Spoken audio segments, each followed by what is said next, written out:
বন্ধুরা আমি যাইতেছি আরেকবারের ভিতরে এই মাঝের এই বাড়ির ভিতরে যাইতেছি বুঝলি কাম। আমি আগে এর ভিতরে কাম করতাম, আমার বাড়ির যাও না এর ভিতরে মনে মানুষ আইকে দিছে, তারা মনে কাম করে। মানে আমার বুড়া যদি দেখে আমি এবার যাই সমস্যা আছে। ভাই, এনে করো না।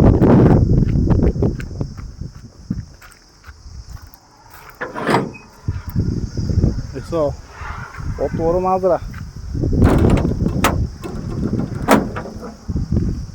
সমস্যা কিন্তু আমি কই বলবো, তুই মানুষের এনে কাম করস, যদি একটু শরীর খারাপ থাকে বলবো কি তারে তুই মানুষের এনে কাম করস, এলিগে তো তোর শরীর খারাপ হয়ে যায় গিয়া বুঝছেন। আর এটা কইতো না যেইটা বেতন দেয় এটি আছে না ফানি ফর হয় না, এটা কথা কইলে বেতনের কথা কইলে আর ভালো লাগে না।